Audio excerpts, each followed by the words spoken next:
Good evening, everyone. As we're continuing to wait or continuing to let people in, welcome to tonight. If you could, please turn on your cameras. And if your name is not showing your first and last name, if you could please change your phone numbers, or if your name is a Zoom user, if you could please put your first and last name. And you can do that by right-clicking your screen, and you can just select rename and it'll help you to rename your profile name that's showing up as this meeting. So then we can make for sure that we get you all accounted for so you get credit for this session and we know how to address you.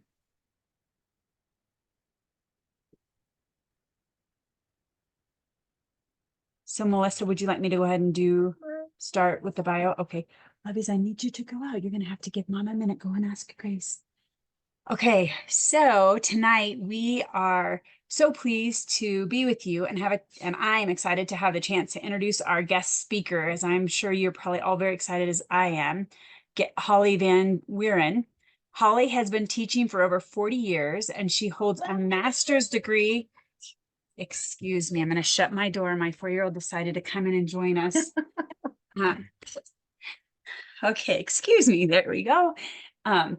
So Holly's been teaching for over 40 years, and she holds a master's degree in curriculum and instruction, as well as being a trained reading specialist and certified academic language therapist. She is currently the director of Literacy Intervention Incorporated, which is a program that supports children with dyslexia. Holly believes that each child is unique, and it is up to the educators and parents to figure out how each student learns best to deliver and choose the appropriate instruction. We're extremely excited to have Holly back again to guide and help our young scholars. Please join me in welcoming Holly Van Wieren. Thank you so much for being here, Holly. Thank you. I wish you could see what I see because it's definitely apparent that I caught you all during your dinner time. I see a lot of munching and chewing out there, so that's awesome. I'm pleased to be back. I had a wonderful opportunity last year to talk about um, really helping your child. I want to say special shout out to a couple of faces. Not that we're old, but hi, Nikki, Stephanie, nice to see you. And Stacy, some familiar faces. So we are going to talk about how to support your young reader. And I'm going to put that young in quotes because we're going to talk about how to support your children with reading even before they're born. So fasten your seatbelts here. I sent you, I hope you all got a copy of some good questions. These are questions over the years that I have heard from parents. And so I use that kind of as my platform. I specifically, don't get mad, but I specifically did not give you the answers to any of those because I have been listening to and reading some research that says that people who are just given a bunch of notes, as compared to having to write your notes, they don't learn as much. So if you write your own notes, you're going to learn more and remember more. So please forgive me for making you work. So I want you to be very engaged in what we do here. So I am going to have somebody, a helper here with questions. If you have a questions, you are very free to put them in the chat box. And then I was saying before we started, I can hardly talk and chew gum at the same time. So I can't read the notes and talk. So somebody's going to help me with that. But I also want you to feel free at any time to unmute and if you have a good question to throw out for the good of the group, I don't mind that at all. In fact, I love discussions. So if it's okay with you, we will get started. Okay, so how are we wired? It's really important, and I'm going to be looking at my notes over here because I do have all the answers written down for me. How are we wired? It's really important to know, and most people don't. And I'm going to reach out here a little bit and say that most teachers don't know that we are not, as human beings, wired to read. We are wired to speak. And reading in our whole history of mankind is a relatively new thing. So our brains, if you think about them, and we know so much about how the brain works in the last 10, 15 years, there's really no reason for us to be ignorant anymore about what's happening, because the research is out there for anybody who really wants to know. Our brains are wired a specific way for speaking, but not for reading. So I don't know if you've ever heard of somebody who's struggling with reading, and maybe somebody says about them they haven't figured out the code. And it is true. There is a code because our brains are not wired. So we have to be taught to read. And it's a very proactive process. Those of you who are in education, I hope know that. And so how we are wired in a way that's not natural for most of us. I have had parents say to me, well, my child learned to read and they didn't have a specific phonics program or whatever. They just kind of did it. So the latest statistics I read are about 35% of all children can teach themselves to read. They don't need the specific phonics. They kind of intuitively come up with it. Um, but I can tell you about my own grandson who, by the time he was in kindergarten, was reading. But he didn't know why he was reading or how he was reading. And he got to a point after a few years where, because he did not have that phonics instruction and he was relying on his own skills, his own smartness, he's a bright kid, it caught up with him and he needed that instruction. So the bottom line is, because we're not wired to read, children have to be taught to read. So when do we start with this? Well, I know some of you are going to say, oops, it's too late now, but it actually starts when your child is not even born yet. So one of the things, kind of a pre-reading skill that is essential as a platform, children need to understand that words are made up of sounds. Before they ever see a written word or a letter, they have to get that sound. That's called phonemic awareness. And we know a lot about phonemic awareness now. It is so important, parents. I can't tell you, it seems like kind of a duh statement, but talk to your children even before, if anybody, you know, anybody who's pregnant, or if any of you are planning on being or haven't had your child yet, talk to your child. The children need to hear. They need to hear. And I'm going to say that over and over again for these hour and a half, 2 hours. Please talk to your children even before they're born. It starts very, very early. So I've heard a lot of people say, what's the use of talking to a baby? They don't understand. Yes, there is a ton of research out there that says it is so important to talk to babies. They're hearing sounds again. They're picking up a lot more. Their little brains are starting to do the rewiring thing we talked about, as early as just being a newborn, in fact. Read to your children. If you think that it's not a good idea or a waste of time to read to a baby, you're wrong. There is specific evidence and research to support that really helps later reading. So it's all about that sound piece that is so important. Grab my notes here.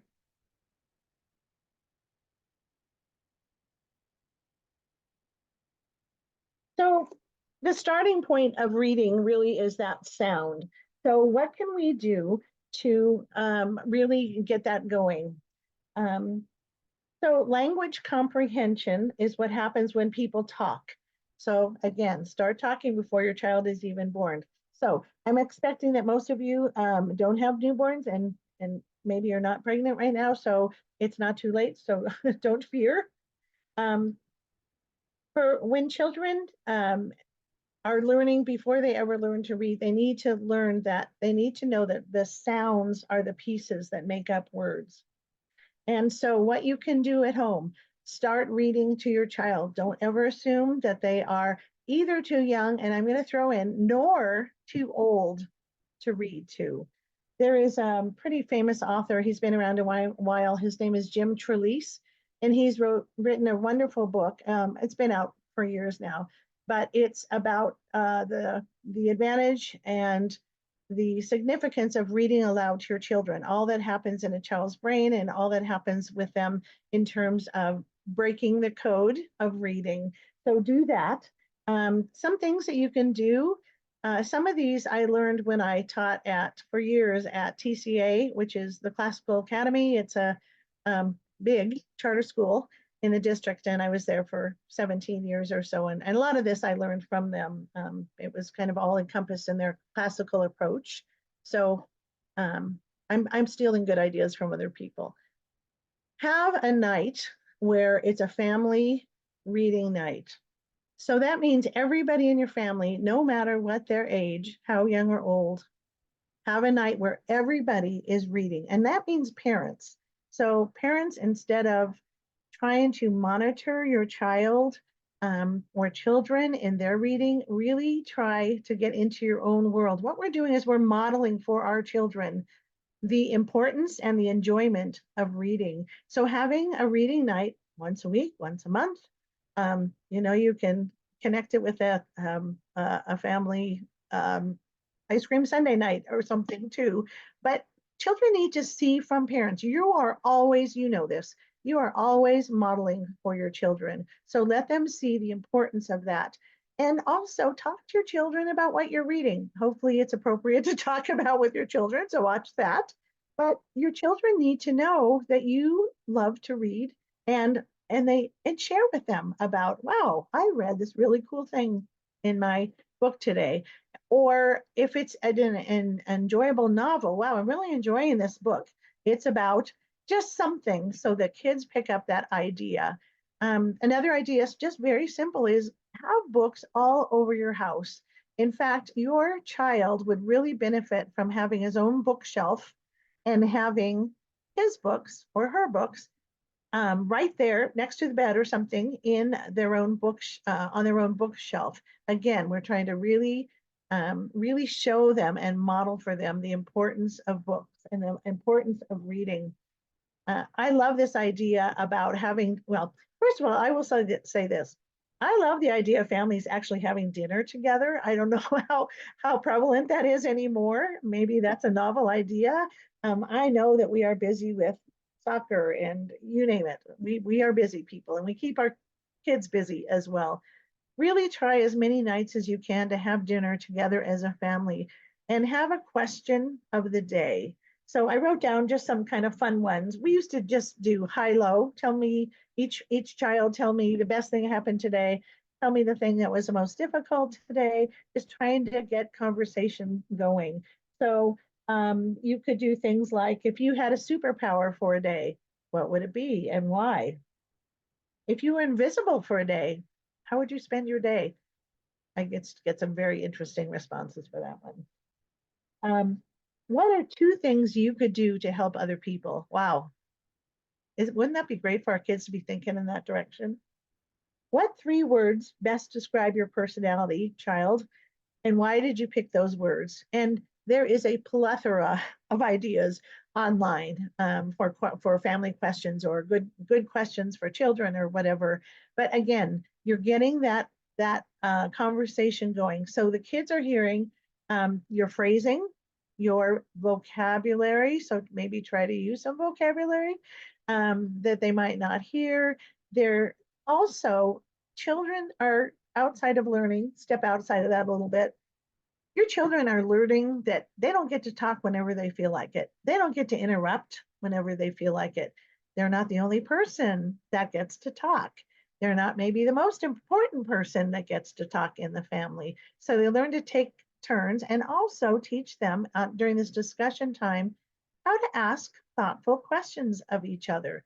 I think most of our children are just maybe most of us, we're just naturally, self-focused and what we have to say obviously is the most important thing. Everybody else should listen to us.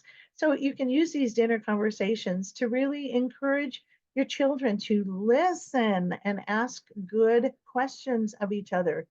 This is obviously not a process that happens overnight.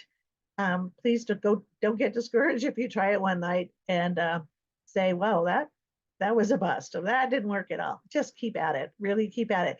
But it's so good for your children in a pre-literacy way. They're hearing sounds. There's a couple of kind of words, vocabulary.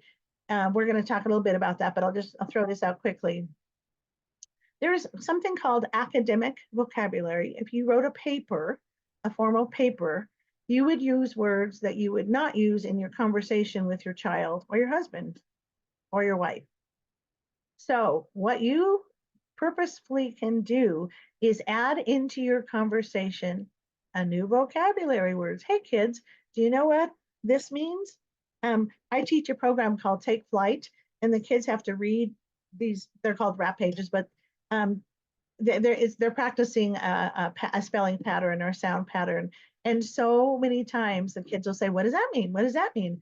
And I have to admit, so many times I have to get my phone out and look it up because I don't know what it means. So if you could try to incorporate some of that higher level vocabulary with your children, it is really, really good for them. And just know it doesn't have to be in your conversation all the time.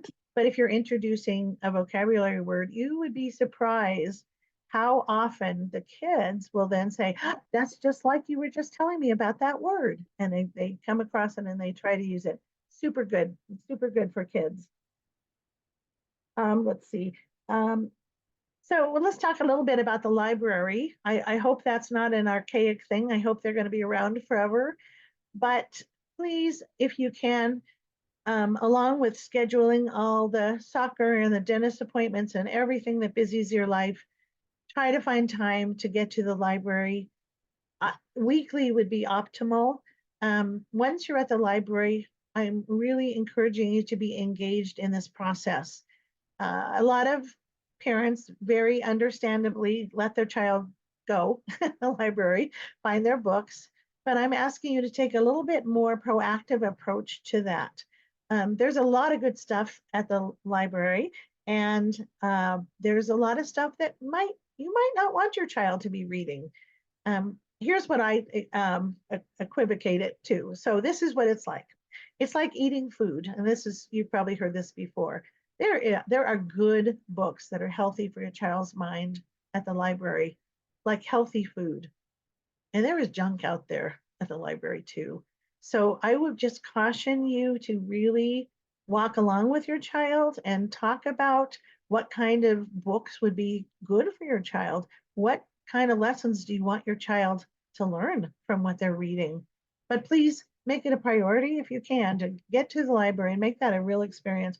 My daughter, who lives in Fort Collins, is homeschooling her three, and it is part of their schedule. They never miss the library, and they bring three big bags and they come home with them full, and they go through every book and for that week. So she's a lot more dedicated than practically anybody I know, and certainly more than me when I was homeschooling. But if you can use that as an example. So what kind of books do you want your kids to be exposed to?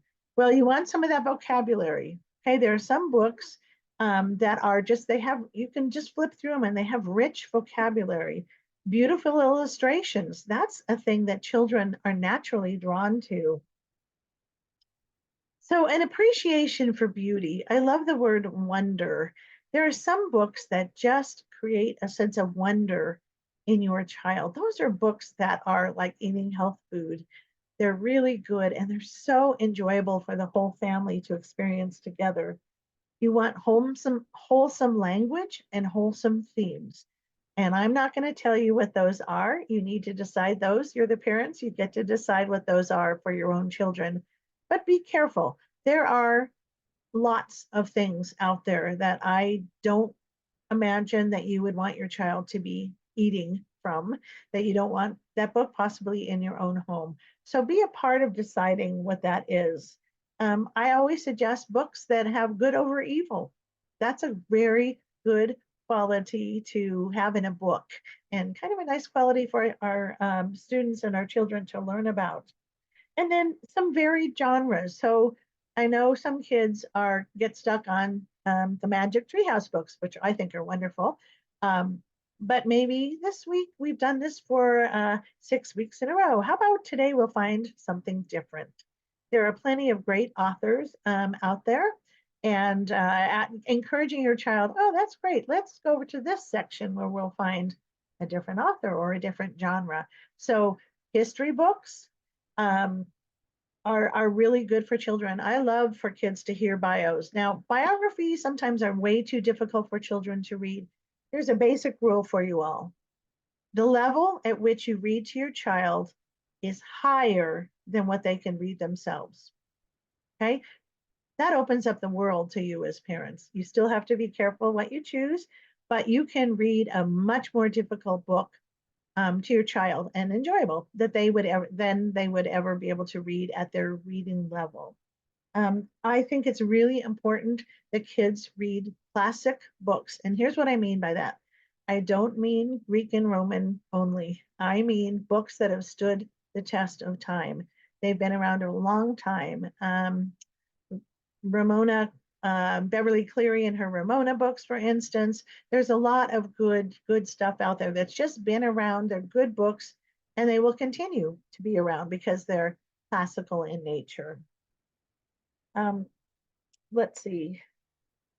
I'm going to stop just for a second. Does anybody have any questions about what we've talked about so far? Or if somebody could guide me to the chat questions? There's no questions. There was just a good suggestion saying that the Libby app is super helpful for busy schedules, which is like the virtual reading or the audio books. Okay. Okay. And we're going to talk about, that was from you, I think, Stephanie, wasn't it? Yes. I will talk a little bit about audiobooks too later if I don't remind me, because I think that's really important as well. Anything else that anybody wanted to share or ask about? All right, so when we are talking about for homeschool parents teaching reading, or for maybe some of you that have your children in schools already, supporting your child's literacy, where do we start? What do we teach? How do we do it? So back in 2000, President George W. Bush got wind of the very low scores in most of our schools across the nation in reading for a lot of grades. And so he put together the National Reading Panel. And from that panel, he got experts from the country and they put together a report. I know a lot of people don't value that report anymore, saying it's archaic and not complete, whatever. I really believe there's a lot of rich things in there. But one of the things is that they established 5 important elements that a good reader has to have. And I'm going to list them and then I'll go through them one by one so that you can write if you want to. So the first one is called phonemic awareness. Then there's phonics. There's vocabulary. There's fluency and comprehension. I really want to talk to you about phonemic awareness. That is the ability for a child to hear the sounds, the individual sounds and words, to manipulate them. So let me tell you what I mean by that. Say the word flag. Say the word flag with a T at the end instead of a G. Flat. Say the word flat, but leave out the L. Fat. Those are not easy. On my screening that I give to the kids, I will do a lot of that. And that is not easy. Rhyming. So what can you do? Oh my goodness. Don't take for granted the time that we spend in cars. We spend a lot of time in cars driving kids around. Play games. Oh my goodness. Rhyming games and games like those phonemic awareness. So something simple as you're driving your kid to soccer, instead of your child being on his iPad and you be listening even to good music, turn that off for a minute and play some games with your children in the car. What word rhymes with flag? What does telephone start with? What sound? They're not even looking at any written symbols. So phonemic awareness is sounds without symbols yet. And this is so important. I can tell you that I have worked with 5th graders, 6th graders, even middle school students who the teacher says they need help with their comprehension. They don't understand what they read. So I like to go down a little bit in their level, and I will test for phonemic awareness. In fact, I just tested a fourth grader, bright as can be, and she struggled with the basic sounds in words. She could not tell me what the sounds are in flag, ag. She could not tell me. This is something that is a basic foundational skill that a lot of kids are missing. So you have an opportunity, you in the car, if you homeschool, make it part of your homeschool lesson to do these sound games and manipulation. There are a lot of people. Oh, let me talk about this real quick. So, I'm a lot older than you all, but when it was very popular when I was homeschooling my kids when they were little, and we taught nursery rhymes, and I have heard people poo-poo nursery rhymes, and I'm like, what, are you kidding? They hear sound, they hear prosody with the rhythm of speech, they hear phrasing, all kinds of things, and expression. I will say, I would expect, I'm guessing that most schools don't teach them anymore. I know TCA does because I taught kindergarten there and we really had to do it. Put that as part of your fun time in a family. Or if you're bold enough, go to your child's teacher and say, hey, can I come in and read some nursery rhymes to the class if they are not exposed to them? That's an easy thing. That's a rich thing we never should have given up. And it's just not popular anymore like it used to be, as far as I know. You know better than me, I'm sure, because your children are younger. Silly songs. We used to do I don't know if you ever, maybe you're way too young for this, but we used to say, holly, holly, boboli, banana, fana, fofali. Anybody remember those silly things? Those are great for rhymes and hearing those sounds and all that kind of thing. You could talk to your children in terms of rhymes, but alliteration is a good one too. That is the beginning sounds. So sad, sit, set. Give me another word that starts with the same sound. Silly, maybe they come up with. That's an easy thing to do as you're waiting in the doctor's office, as you're in the car. Can I just tell you this? I have a couple of soapboxes, so I'm gonna ask for your forgiveness before I even get going here. I will express my strong opinion about technology, but I will say I was at the doctor's office, and I had to get a test, and I had to wait quite a while. And there was a mom who came in with her 3 children with this big basket, and I thought, oh, here we go. She's going to take out iPads for everyone. She didn't. She had a ton of books that she passed out to her children. Those children were quiet. They were well behaved. They were engaged. And she had a baby on her lap, and she read to the baby. And I thought, there you go. It doesn't have to be technology. She was making very good use of that time. I think we spend a lot of time waiting and we just don't realize it. That was a good way for her children. They were all so engaged. They probably went to the library a week to get those books. So take advantage of that time. Also, there's been some pushback in schools. I've worked at 5 different charter schools and a few public schools in the area. After we moved out here, I first part of my teaching career was in Northern California. There's been some pushback on is it really necessary to teach your child the alphabet, to say the alphabet, for your child to recognize, isn't the sounds of letters more important? Yes, the sounds are important. Don't disregard the importance of that. They call it the alphabetic principle. Don't turn your back on that. Please, please, please. It is important for children to be able to say their alphabet. Let me tell you about this. When I first start a child in this intervention I use, and I say, touch and say the names of the alphabet, about 70% of the time, they will go into song, A, B, C, D, and I say, nope, I don't want to hear the song. I want to hear you say the alphabet letters. And for kids that struggle with reading, that is a hard concept.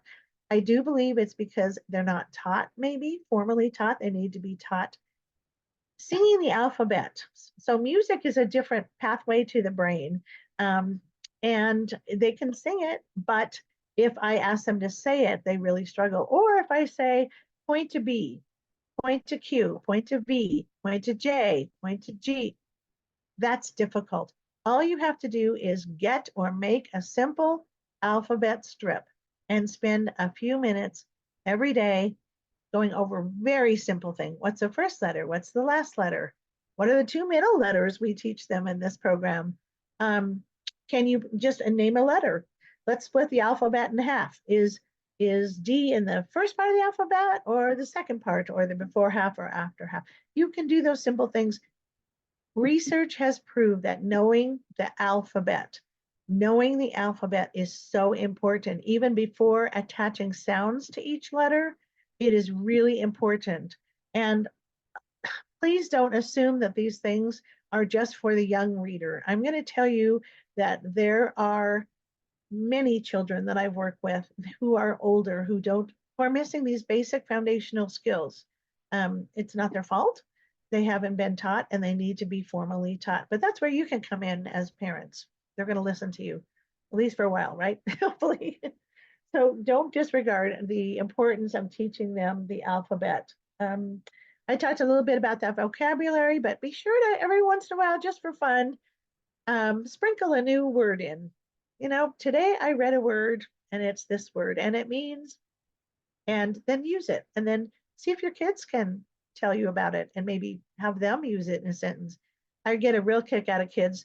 They don't exactly use the vocabulary, the new word in the right way, but I just get such a kick out of them trying to use it. Is that like, and they'll say, and I'm thinking, not really, but it's great that you're trying to use it. So, use it several times during the day or the week. Maybe it's the vocabulary word of the week in a sincere way, not a phony way.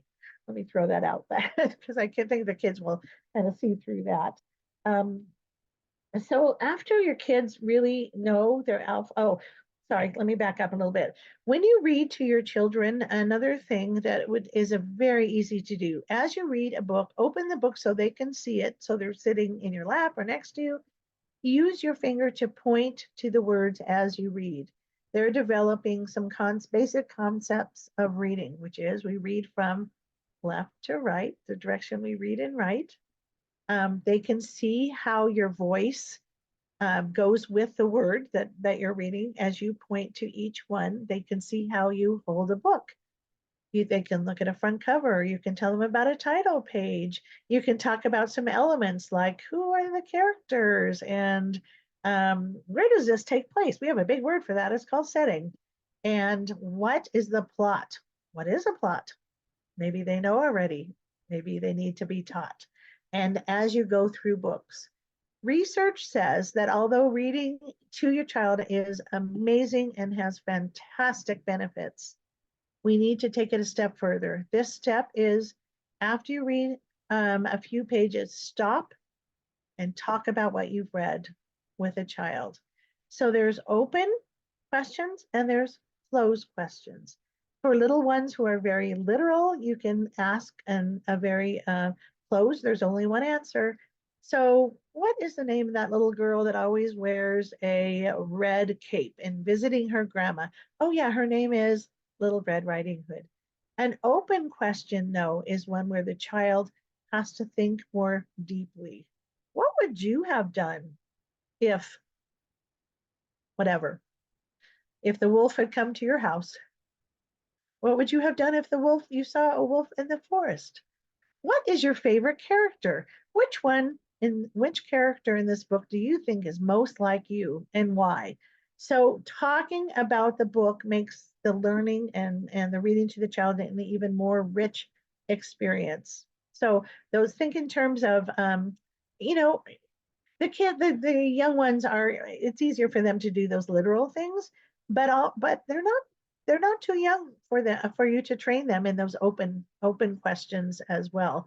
So again, just remember reading to your book, a book to your child is a fantastic experience, but make it even more rich for them by asking questions along the way.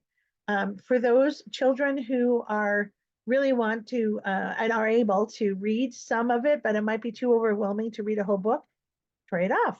how about, Daniel, if I read a page and then you read the next page and then I'll read a page? Or how about if I just read a sentence and you read one? We'll go back and forth depending on the level of your child. I think that's it's such a wonderful experience. I think of the just the intimate experience it is to read to your child. It's amazing. I think it's Jim Trelease, that author I mentioned. I think he's the one who mentioned that the day his daughter left for college, he sat on the bed with her and read a book to her before he launched her into college life. And what a great thing that is. Don't think that your children are too old to be read to. They might roll their eyes, they might, but I think that it's a worthy experience. And if you start young, you can train them about what a wonderful experience it is to do with your children. What questions do you have at this point?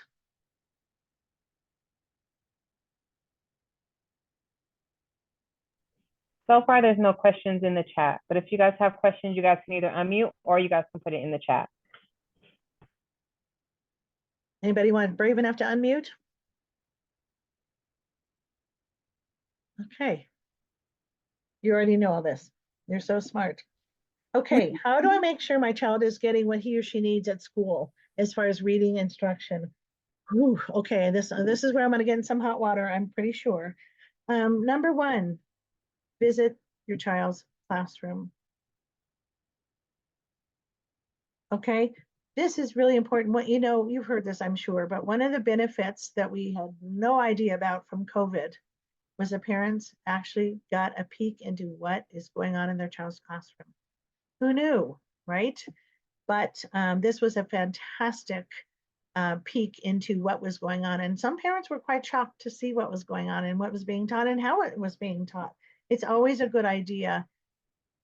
I believe, and I've worked in many schools now, I believe that every teacher has a level of comfort as far as people visiting in their classroom. I have met wonderful teachers at the different schools who really are not comfortable with parents coming in and watching. I don't agree with this personally, but just realize if you ask a teacher and they're not comfortable, you might get that pushback. I think that you have every right as a parent. You chose that school, and I think you have every right to be there and see what's going on. So the way I used to do it, and if your teacher's not comfortable, you might suggest this even, but I would ask the parent, so do you want to watch your child's behavior? Is that what you really want to see? Do you want to see how I teach? Do you want your child to not know you're there or not be distracted? I can give you some busy work to do while you spy on your child or spy on me. We can do that. But I think it's important for you to know what is going on in your child's classroom. Another thing that's super important is please sit with your child while they're doing their homework, and even older children. This is so significant in terms of knowing what's going on with your child. I work with children who are dyslexic or really struggle with their reading. And one of the things that we make them do, yes, make them, is we have parents actually sit with their kids while their kids are doing the homework. And I suggest it to parents, and I've had parents who have sat down with their kids and said, oh my goodness, I had no idea my kid has taken 2 hours to do a 15-minute assignment. Well, that gives us a lot of information, right? There's something going on there. That's super significant. For reading, if your child is reading and you're not watching, and I get that you're busy, I get that you want to make dinner while your child does the homework on the bar, I get that. But please note, they could be reading words completely wrong and not be corrected, and you don't even know, and they're learning things incorrect. So in teaching, we say the last thing a child sees or does or reads or hears should be the correct way. So with my parents, with this Take Flight intervention that I use, it's a very simple process. If a child reads the words can as cat, I just correct it and say, no, can, and then they repeat it, can, and then they just move on. We do. I'm not a fan of Battle of the Books. However, I would say if you feel like it is helpful, in any way to your child or your family, do it. I just, in terms of literacy, I would not say there's a lot of benefit. I think it's, so with reading, we want our two goals are to make reading accurate. So the correct reading, they need to hear it, say it, they're correct, or hear it, really hear it if they don't say it correctly, but also automatic. So if your child is struggling to read a book where they have to sound out every single word, that book is probably not at their level. And we always want to back down a bit so that a child experiences success if they're reading a book on their own. Does that make sense, everybody?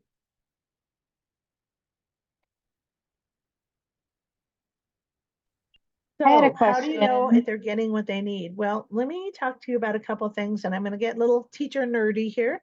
Yeah, Tanya. Unmute. Somebody just said they had a question. Okay. Sorry, it was me, not Jennifer Becker. Hi, I Jennifer. was wondering, hi. I was wondering what your perspective is on what age kids need to be before they start reading like to themselves. I know that like reading out loud is obviously like preferred. My husband like loves the idea of just like getting to sit next to my daughter and then like reading her own book and just like having that bonding time. But I want to make sure that she's obviously like comprehending what she's reading, and there's definitely a both and, but I wanted to see like what age you recommend that kids, start, that you feel like For it's starting, appropriate. or Yeah, for just starting to be able to like read to themselves um, and not out I loud. think that when a child is ready to read to themselves, they'll let you know. But Okay, that shouldn't take away the reading time to the child. right, They don't come out of the womb ready to read. So obviously it's going to right, start with reading and talking to them. Yes. right. Um, So I guess I I, mean like reading like in their head versus like oh, verbally. out. Yes. Okay. Yes, reading out loud. So there is a place for that. But here's the thing, when a child reads to themselves, you have no idea if they're making mistakes, what their phrasing is. So I think if they really love reading, a lot of children I work with, they ask me all the time, Miss Holly, can I please read to myself? Well, that's pretty pointed, right? Because they don't want me to hear their mistakes, and they're very insecure about that. So I think there's a place for reading to themselves for enjoyment, absolutely. I would say don't let that take the place of either reading out loud to you or in school, or reading to them as well. Yeah, Okay, that's a good question, Jennifer. Thank you. thank you. Yeah, I appreciate it. Anybody else?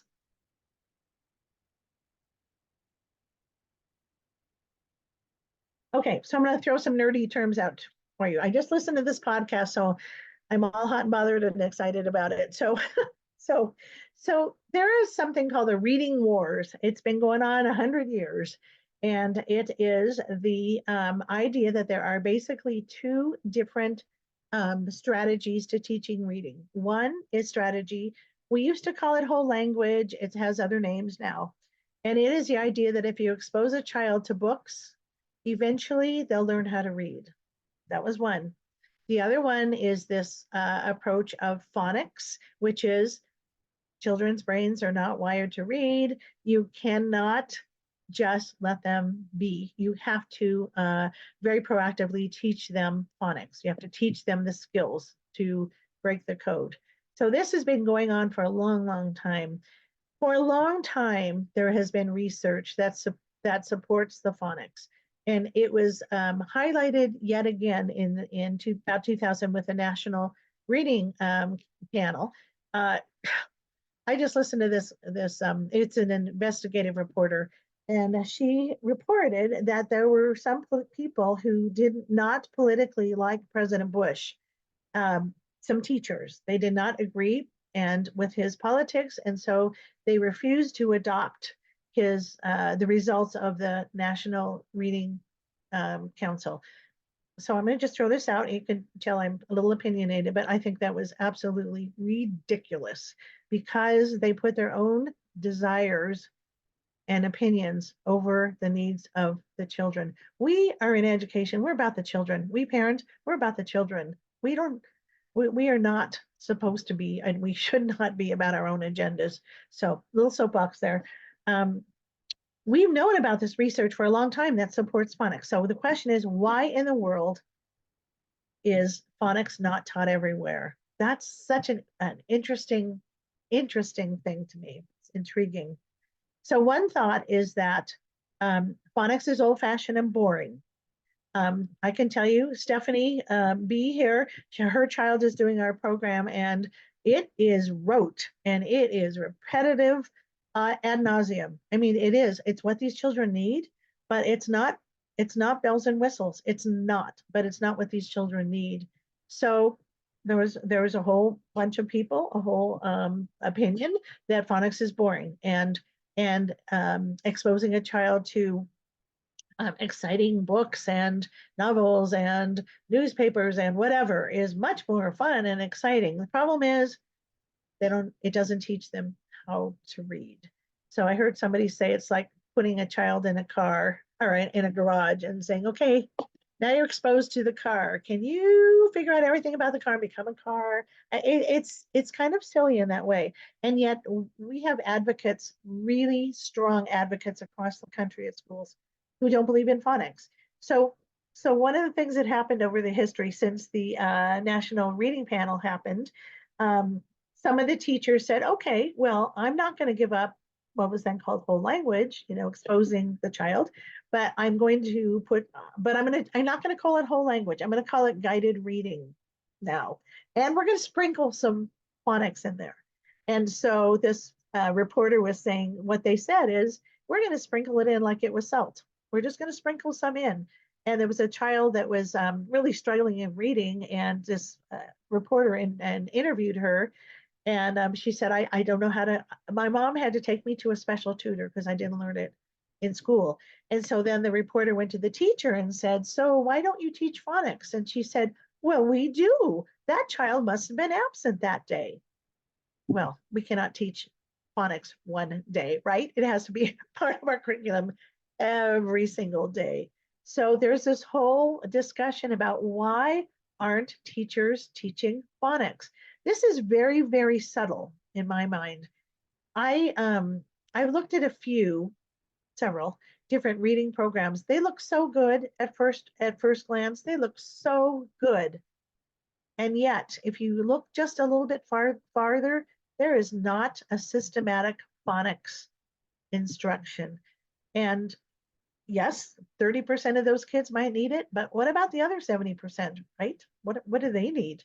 They need that. They need these. So I think when you have a chance to go into your classroom, I don't know if it's too threatening to either you or the child's teacher to ask if you could look at what the reading curriculum is. Another thing to be really wary of is, I've seen this over and over again. For our children who need this explicit instruction, look at the spelling. If your child has a spelling list, they have to memorize all of the 5 different spellings of the long O sound. That is too much cognitively for any child. Yes, there'll be some who ace it. Let me tell you about those kids who ace it. They usually ace it for the day. And then they go to write. There's no transfer of learning there. So be careful of that. A better idea for spelling is for all of these 20 words this week are all going to be the short O sound, but they're all just going to be spelled with O, consonant, vowel, consonant. And then the child learns that, then they can retain it, then they can transfer it to their writing, their learning. So these are things as parents, as involved parents, to really watch for. And if you're thinking, I would never do that, that's too much, that's not me, I don't want to do that, that's okay. That is your choice, your choice. I want to give you as much information and knowledge, and then you get to decide what to do with that. So I'm not going to judge you. I'm not going to even remember your name after tonight, probably, unless you come and join me in our program. So it's all good, but I want to give you this information. If you see whole language, if you hear guided reading or leveled reading, just beware. Those are programs who have a little a sprinkle of phonics, and your child might need more than that. And you might have to go the distance. You might have to do something after school with your child to get them individual help. Any questions or comments? Hopefully not too many of you were offended. I have a question. Sure. So I Tell me who homeschool. you are so I can find you. Oh, my name's Katie Toms. Okay. I'm trying to find you. Okay, go ahead. Okay. Oh, I see you. I homeschool and Uh-huh. wondering if you have any recommendations, since I can choose whatever curriculum I want, right? Oh. Do you have any like recommendations? Because what I'm coming up against, like I'll come across a program I think is really great, and I start it with my kids and they like it for like a couple weeks, and then they're just giving me just so much grief once it's time to do it, and they just get sick of it. They're like, I don't like this thing anymore, and I'm just like, oh my gosh. So Yeah. I don't know. That's a great question, Katie. I wish that I could say that I have one publisher who pays me on the side to recommend them, but I really don't. I think first of all, you as a parent have to discern about why your children don't like it. Is it working for them? Is it boring? If it's boring and it's working, sorry, kids, this is what we're going to do, right? If it's a program that they hate because it's not teaching them anything, they're completely unengaged. I mean, that's another story. I'll throw out one, and there are many. So there are many, and I don't even know them all. You homeschool parents know so much more than me. But all about reading and all about spelling, I like because there's a lot of phonics in it, a lot.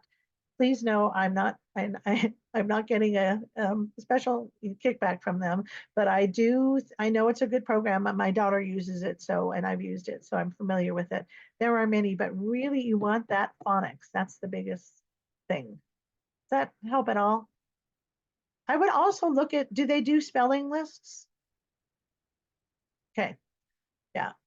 And homeschool parents, I am not against spelling tests. I think they're actually a good idea. But Katie, you could put together your own spelling lists that are just what your children need and not make it, all the fives. A makes 6 different sounds, whatever. Let's not test all one time on those.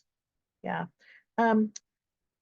I think look for the words, maybe leveled reading or guided reading, because those are programs. They just basically renamed whole language and sprinkled phonics, and you really want a phonics-based program. Yeah. Does anybody else that homeschools have one that they really just think is a cat's meow? You just suggest? As far as finding a Rebecca. book, at their level, I've used All About Spelling for all of my children. But we had some Abeka books handed to us, and they are great for the children to just be confident and the reading comprehension. So it gives something else to sprinkle in, but is age appropriate for the child when they are learning that, to kind of add in with it, so then it doesn't seem like it's that same rote that they necessarily have to have. But I did have something that you earlier. You said if they say it incorrectly as they're reading it, you just say, oh no, it's this, and then just let them keep going on when they're reading. I don't even say, oh no, it's this. I just say the word correctly. They repeat it. On we go. Move on. Okay. Don't even say no, just it's this, versus having them continue to work through it hard. Yeah. And you don't want to distract them with, I mean, it depends what you're doing. If you're teaching a phonics lesson, you want to slow down and say, now, what does that C say again? It could say 2 sounds. Does it say, or, that kind of thing. If you're just reading, I would not slow them down and distract them. I always go back to when I was in high school, I took Spanish, and we had to read Don Quixote, and I remember I knew the story already, thankfully, but I struggle so much with every word. I lost the sense of the sentence way before I got to the end of it. And I think for some of our children, it's like that. So just having them repeat it and move on, it's more, it doesn't distract them and bog them down as much. Does that make sense, Tanya? Yes, it definitely does. And it builds their confidence, right? Yes. Cannot forget thank you. about that. Yes. Yeah, somebody else had something. someone asked in the chat, are there any good workbooks for our children to help with comprehension, some by grade level that you could recommend? So this is my prejudice, so take it with that grain of salt. I am not a fan of workbooks in general. I think that they can be time wasters, and I think that there is a place for them after some good instruction. I've seen homeschool parents and I've seen teachers use workbooks as a teaching tool. And don't know if you're doing that or not. So, but just be careful. I cannot recommend.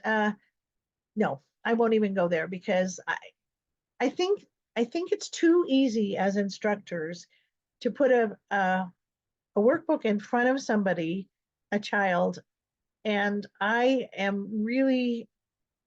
a real believer in just face-to-face instruction and activity. So I believe that whatever it is that they have in a workbook, you can make that activity. It would be so much more fun, so much more learning, so much more engagement.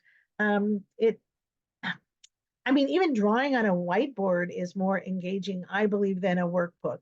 But again, you're the parents, you get to decide. And so I'm sorry, I cannot recommend any because I really am not a fan in general and I don't use them very much.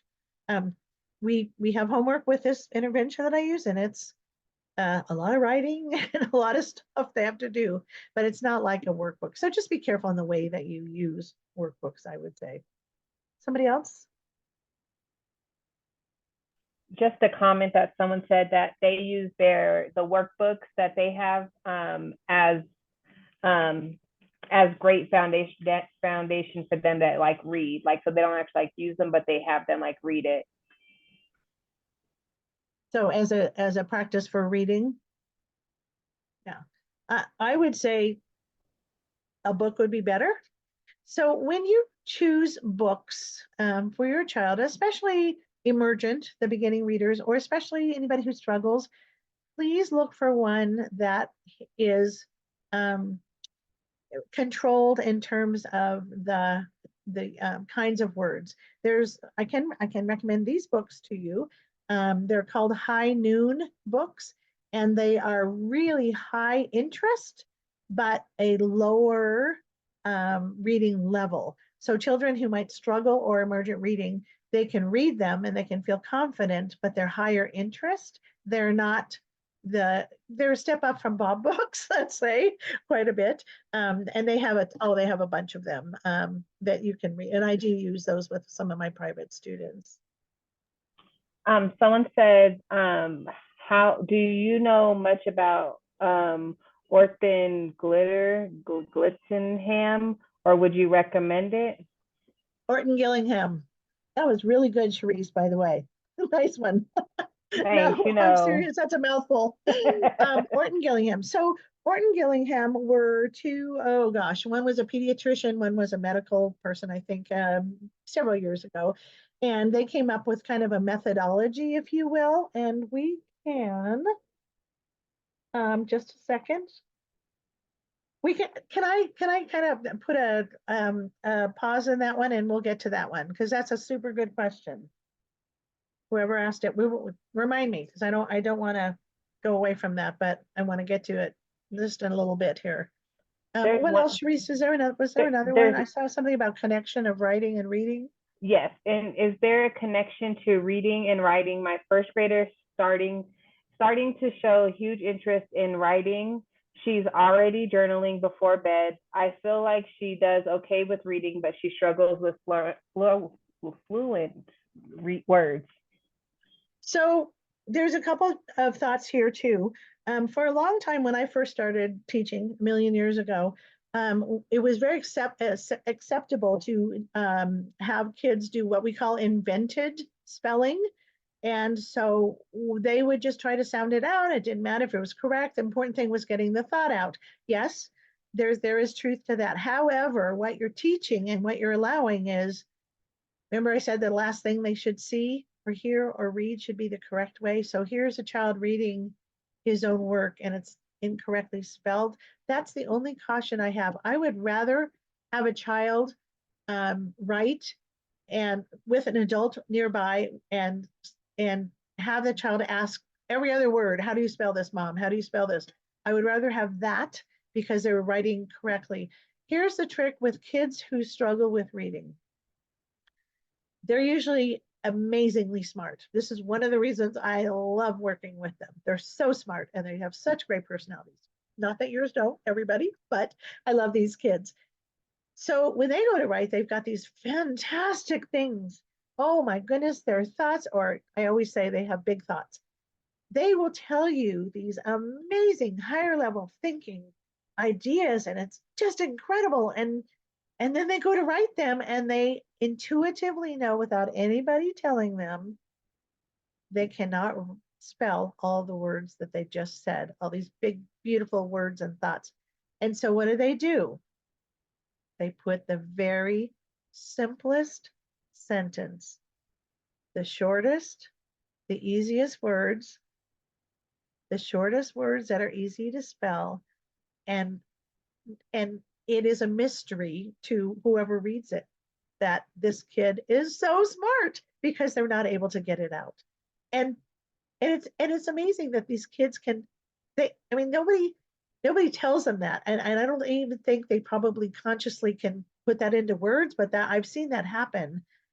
So that's another thing to just take into your thoughts as you, I think journaling is great. What I did at TCA, I taught first and kindergarten mostly there. And what we would do in kindergarten is we would have the kids dictate to us their big, beautiful thoughts. And then we as teachers would write it down with their correct spelling in their journal and science notebooks, whatever. And then they could go back and they read their own words, but they were spelled correctly. So just a caution, we don't want to create bad habits. Oh my goodness. Once a child has a bad habit with something, it is so hard to break it. When I taught kindergarten for most of my years, actually, the kids would come to me with the way they hold their pencil, right? Pencil grip. And it was, I mean, some of these pencil grips just made me cringe. It had to be so painful. It looked painful. And I would try to change it as their kindergarten teacher. It was a battle to fight. By 4 and 5 years old, they were stuck in whatever pattern it was, whatever way they held their pencil. So again, an example to show you, they get into habits and they're really difficult to turn around. So we wouldn't want a child to be in the habit of writing all the time incorrectly. I mean, that would be a tough one to I think to turn around for a teacher or a homeschool parent. And the child is kind of in teaching. I always learned what you allow, you teach. And so when you allow a child to spell incorrectly as a pattern and a habit, you're teaching that that's okay, and it's really not good for them. Does that make sense? Whoever asked that.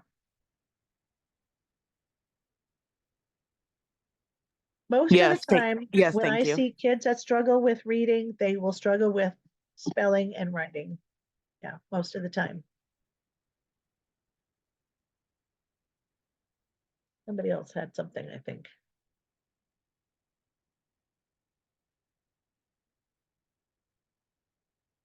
Okay, now the fun part. Okay, you might see me get a little over passionate, so forgive me. I suspect that my child may be behind in reading. How do I know and what do I do? Oof. Well, parents, time for you to step up. That's what to do. The biggest advocates of our kids who struggle in reading are, surprise, the parents. Usually the mom is the advocate. So how do you know? So here are some things I would like you to look at. Before your child is in school, but if they're in kindergarten or first and they're struggling still with their alphabet or their basic sound knowledge, like that A says ah, Y says yeah, those, if they're struggling in kindergarten and first grade, there's a gap. The gap may be this small in kindergarten and first, but I can guarantee you, if nothing happens to help that, by third and fourth grade, those are going to be the kids that need reading intervention. I was ignorant before I got this training about 12, 13 years ago. And I was a kindergarten teacher and I told the parents, just give it time. You know, the second half of the year, I'm sure they'll catch it. Well, they didn't. And I did them such a disservice. I didn't know. I don't say that anymore. If a child is struggling and behind, and even in kindergarten, you must pay attention. That should be a flashing red light to you. There is a huge emphasis in the dyslexia world, in the world of helping these kids, on early intervention. I mean, we're talking like 3 and 4 years old, catching these kids before they get these big gaps like this, right, in school, even before they get into kindergarten and first. Parents, pay attention. Alphabet knowledge and is a big one. And also, if your child is having problems with that sound piece of phonemic awareness, if you say what word is that, and they can't blend it together, pay attention. There's something going on there. A little gap early on is a huge gap. Most of the research, I mean, I've read a ton of research that said if a child is behind in 3rd grade and they don't get intervention, they're never going to catch up. I mean, think about that. That is horrible. They're never going to catch up. So we need to not only recognize where, if any of you are educators, recognize the gaps, but we need to do something about it. And parents, please make a stink. Be nice, but be direct and get your child. Advocate. You must advocate for your child. You must, because it's these teachers, most of them have a huge classroom. And in fairness, I believe most of them have not been taught in the science of reading. And they're just overwhelmed. I can tell you, it is exhausting being a teacher, and it's overwhelming. And so cut them some break, but also be an advocate for your child. I mean, I just think that's the biggest thing I can tell you. Find out from other parents. I've had some parents come to me and say, I thought my kid was doing great, but then I talked to the other parents and they said their child is not struggling with this. Oh, well, that's a sign of something going on or not going on, right? I would suggest, if you feel comfortable, try to get yourself somebody who knows. And I mean, you are welcome to talk to me. I got my information at the end, and I'd love to chat with you.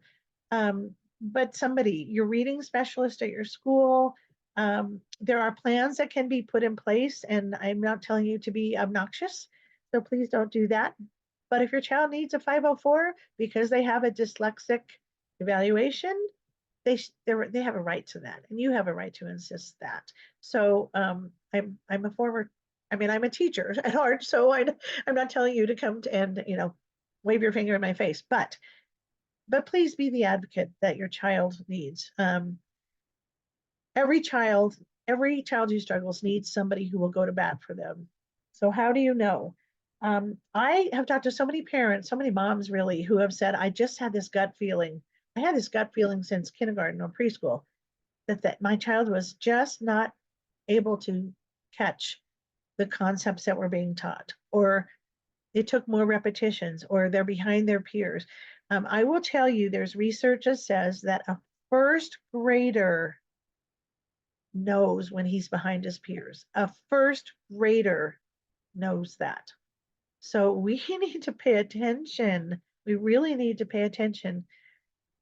Children who struggle with reading is, they say 12 to 15%, or excuse me, 15 to 20% of any group. And I always say group, not just children, because I was in a group of relatives, my husband's relatives, just recently, and we were talking about what this program is that I'm involved in. And my niece said, oh, well, actually, one of my kids is dyslexic, and his grandpa on the other side is dyslexic. We just found out. So it's out there. Think about that. It's about a 5th of kids struggle, but it's on a continuum. So some kids are so smart, they fake it and they work their tails off. And please beware, if you ever hear a teacher saying, your child just isn't trying hard enough, your child is lazy. No. Oh, you got to correct that. Don't ever let your child hear that. The fact is that kids who struggle with reading, they work about 10 times harder than the kids for whom reading is easy. I work with a few kids privately who come after school.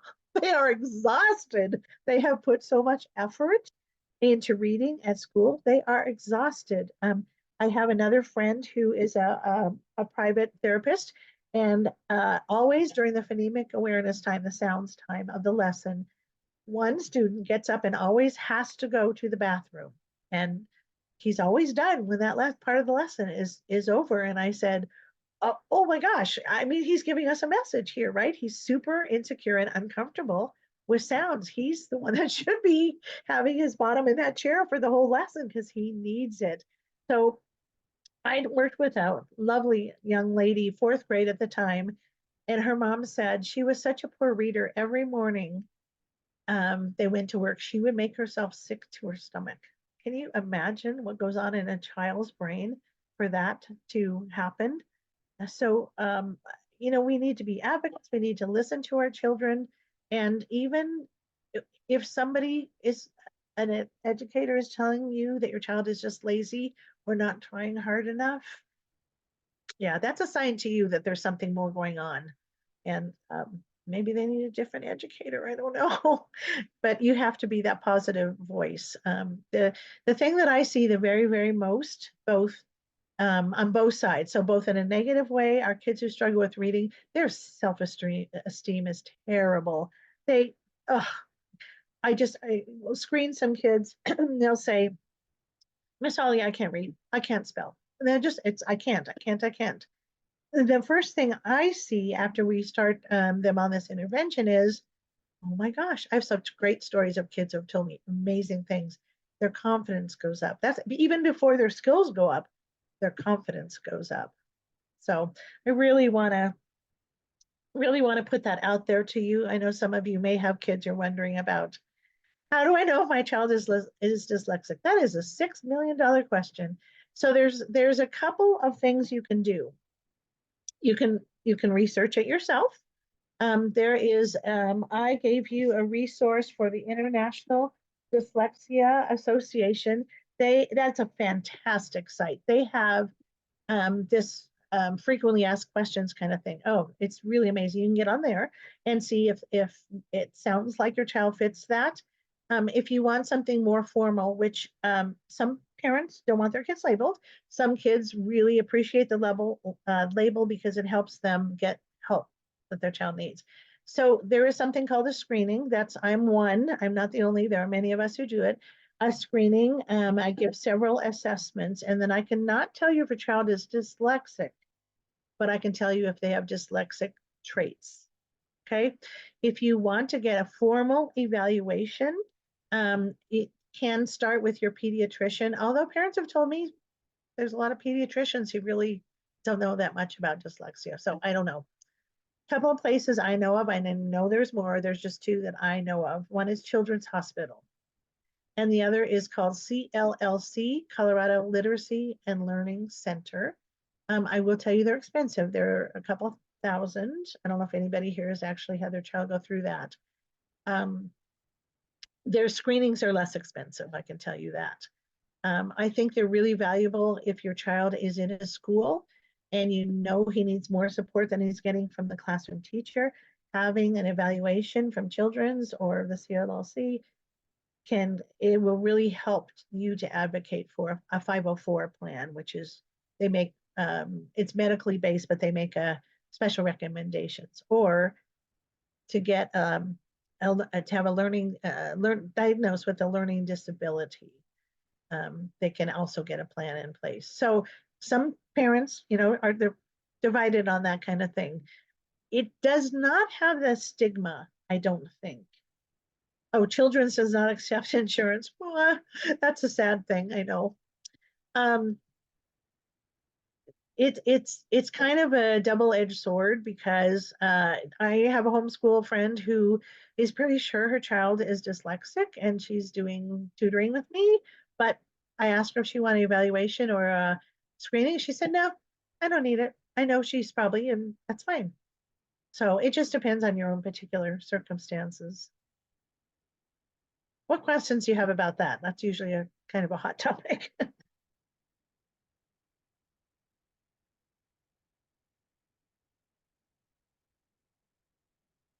If you ever do go to a meeting with school staff one thing I've heard over and over again from parents trying to advocate their child is they are so intimidated once they get into a meeting with school staff because we tend to use this other language. There's academic language and there's school language. We use all these acronyms for things, and I've heard parents say they don't dare ask questions because they feel so intimidated and they don't even think they're smart enough to know the right questions to ask. So a couple of thoughts. No question is too stupid. Don't just be brave and ask the question and ask for what you think your child needs and deserves. Secondly, there are people, and I think they're educational advocates and they actually will accompany you to a meeting. I think they charge probably, but I don't know. But you might be able to find somebody who knows about learning difficulties to just come alongside you. But I've heard that over and over again, over and over again. Also, if you get a report, this just happened to me the other day. One of my students privately got a report from Children's, and I said to the mom, "So, do you feel like you understand all these tests?" And it's a lot of stuff. And she just kind of gave me this like, no. So I said, "Would you like to sit down for 15 minutes and we can go over these tests, what they mean, how they test them, what they test, all that kind of stuff." And free, it was free, but she said that was so helpful because again, it's educationese talk, it's testing jargon, it's all that kind of stuff. So you're not stupid, and it's not rare for you to be completely overwhelmed by these kinds of things. I'm just going to say, reach out to me. I'd love to chat with you and support you in any way that I can. I have just like maybe like a personal question, or like how, like for your best knowledge, why do you think it's so hard for children to be diagnosed with dyslexia? Or like why is it like, like if I feel like other things are easy to be like, oh, you have this, but it's like so expensive to get diagnosed, and like doctors don't know much about it, or like like, and I shared earlier, like even like when I struggle with dyslexia, and when I asked for my child in kindergarten, like, do you have this? And the teacher just like blew it, like, do you think my son has it? And just blew it off like, oh no, they're just not listening. So just like, I feel like even like teachers aren't even educated on it as well. So why is that stigma on it? Yeah, boy, this is a hot button for me, Charisse. I hate that we don't have teachers in our system. I think they're not taught in college. I was at one charter school. It was the first year. We had some newbies on our staff and just graduated. And I said, "Can I just interview you? What did you learn in your college about dyslexia or how to teach kids to read?" And they were like, "Oh, I think they mentioned it once or something." I don't think it's the fault of teachers. I think that it's not. I think it's not taught in college, number one, and I think it depends on the district and the school. Some principals seem to be much more aware of it than others. I will say that. Why is it so difficult? That is such a great question. I wish I had a magic answer. Um, Despite all the research and all the years it's been around, I still think people are hesitant to accept that it's a thing. I worked at a school for many years, and the reading specialists came to me and said, "I don't even think there is any such a thing as dyslexia. I think it's all hype and made up." She also said, "I used to have dyslexia, but I grew out of it." So let me tell you this, everybody. If you have dyslexia, you don't grow out of it. There's no healing, there's no pill. You get intervention, you close the gap and learn to read better, you learn how to compensate, and you have it, and you're not necessarily a great speller your whole life. But the things that people accomplish who are dyslexic are incredible. You've probably heard about the actors Henry Winkler and Robin Williams, and gosh, let's see. Richard Branson is dyslexic, and there are, surprisingly, talking about writing, I cannot believe the number of people that I heard of who have dyslexia who become writers of all things. I mean, that's amazing to me. All kinds of things. So it doesn't It does not stop you, but you don't outgrow it. What you do is you close that gap, you get that brain rewired, and you thrive. These kids thrive because now they're smart. I wish I have a 7th grader that I work with for a couple of years now. She's just about done with the program, but her stories, I mean, I told her she should write a book because she is so self-aware and she's got these amazing stories about what it's like to grow up. And her mom's a teacher, to grow up as dyslexic and not knowing at first and all the things she's been through. And I mean, she can do anything because she's decided she can, because she can read now. And she still misspells, but I can't convince her. I wouldn't of anything less than that because it's made such a difference for her. Yep. So I don't know, Charisse. I don't know. I don't know why it's not by more doctors. MDs aren't all over. I don't know. My brother-in-law is a just retired doctor, and I had a chat with him a few weeks ago, and yeah, he said, isn't dyslexia when the kids reverse letters? Everybody, that's not what dyslexia is.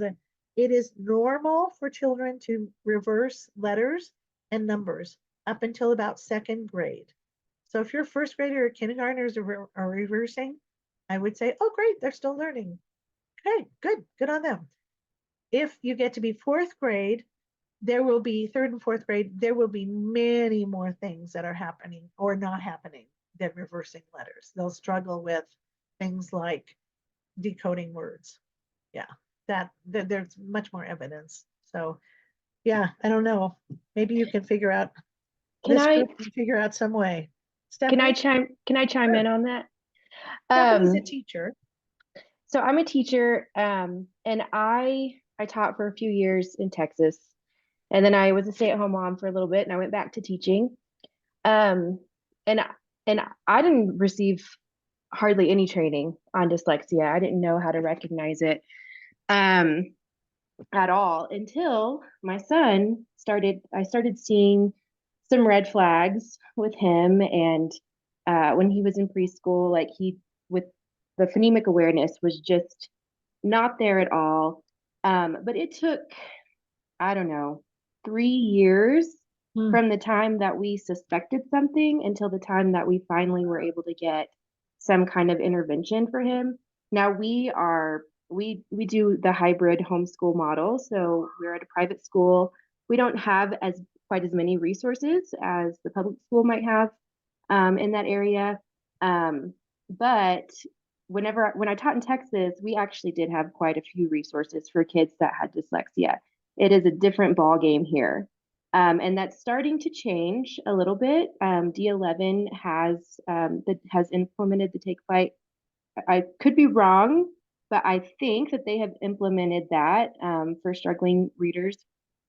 And Holly would know more about that than I do. But actually, Stacy, are you still here? I don't see her. Stacy's going through the program right now. I thought I saw her face earlier. Yeah, Stacy, here you are. Can you talk to that? Your program you're in? Oh, yeah, I'm currently in my 2nd year of Take Flight. And so it's a multisensory reading program, which is designed for students with dyslexia. And I was fortunate enough, and actually I met Holly at the charter school that we worked at. And because of her love for reading and literacy, kind of geared me towards wanting to do it. And then I realized how expensive the program was. And I was like, yeah, there's no way. And then I moved over districts, actually in District 11, just after my 1st year teaching there, decided to put 2 cohorts together of about between 13 and 15 of us. So we had 1 cohort start last summer, and then I finish up this summer. And District 11 now has taken it on to help support kids over there. It was tough at first, but I will tell you what, when the kids get that confidence and they start learning to read.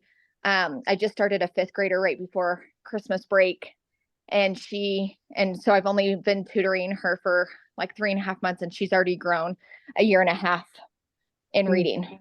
I believe it. of that. And so, and I'm a teacher too. And no matter how hard my day is, I'll tell you what, my take flight kids will trump it all because they work so hard and their desire to learn. And so now I'm just kind of looking for kids to take on so that I can finish my hours so I can sit for my CALT test so that I can do what Holly's doing. Yeah. Go ahead, Stephanie, I kind of interrupted you. Sorry, go finish your Oh, no, thought. that's fine. Well, I was going to tell Stacy, I have a dyslexic husband that I think, could benefit from some take flight if you need to get some hours. But I was gonna say me anyways. too. Hey, and you know what? Uh, And that's the best thing is because now, since I've started with some of my kids, I do have parents that are like, hey, how did you do that? What does that look like? And I'm like, all right, mhm. come in and sit on our sessions. And I've had parents who've sat in them too. And I feel as adults, it's not too late to learn these skills just because they're life skills, right? So you need them forever. Right. And usually when I've also found out that when I model or when I look like I'm the one who's reading, then most likely those kids are going to want to do the exact same thing, right? And so, and I think it's important that you read at home, but when you struggle with it, it's hard to motivate your child to do the same thing or to learn how to read because you're not good at it yourself. Yeah. Well, and another thing is dyslexia, and this was something I didn't understand until I started researching it. Is it's a physical condition. It's like Holly said, it's not something you outgrow. You will always have it. It's just the way your brain is wired, the way your brain works. And sorry, I have somebody at my door and I lost my train of thought. But yeah, it's genetic, is what I was gonna say. So that was one of the things that we realized. But I think for us, just for me, the lack of education and not really knowing what I was looking for and then once I kind of figured out what it was not knowing what to do about it and where to find resources. So I think that is the big issue on trying to figure out if your child is dyslexic and then what to do about it. Because I will say that resources are pretty limited here in Colorado. It's getting better. I'm seeing some programs emerging, and Holly has been a godsend for us and her program that she started. So yeah, like she said in the beginning, parents, especially moms, are the biggest advocate. And so just keep on pushing. If you suspect at all that your child might have it, then just keep on pushing until you figure that out. And Holly is a wealth of information. So contact her. That would be my suggestion. If you're in on this session, first thing you should do if you suspect is contact somebody like Holly that can steer you in the right direction, because it would have saved 3 years of lots of painstaking not knowing what to do. It would have saved us a lot of heartache, I guess I should say, during that time. So yeah. Well, and I think, Stephanie, part of that though too is Colorado just recognized it as a learning disability within the last like 10 years, right? And so yes, there's a lot more states that do have the resources and funding, and yes, Texas is a huge advocate for it. But I'm hopeful that now that it's recognized and with the amount of people that are getting trained, because when my son was first diagnosed with it, we were on a wait list for almost, I don't know, like a year and a half. And then it was like, you have to come to therapy at 11 o'clock during the day. And I was like, so he's missing out on instruction time in class, right? To take him to therapy because he struggled already. But I'm hopeful. But now, it's one of those things though, too, is even within our district, they're going to have 26 people who are ready to implement this program. They're like, and we might not have funding for it. So now what, because we can't take you out of the classroom, and it's like, but yet we need to service all these kids. So yes, advocate for your child. I also know a bunch of people. I ended up going through brain and body integrations up in Denver because they were able to get us in sooner and they did the evaluation for us. And now with children's, I mentioned it in the comments, but they won't even take insurance. And they said it's a flat fee of like, I think they said like $350 or something like that. So be aware of that too, because a lot of insurances don't cover the testing either. Our insurance did not cover it. We opted for a screening because I was pretty sure. I had done a ton of research and I was pretty sure. So we opted to do a screening instead of getting the full diagnosis.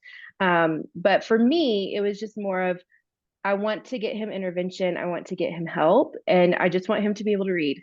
That's the end goal. So whether or not he has a full diagnosis, or if he just has a dyslexic profile is what it's called, then or that's what Holly told me it's called.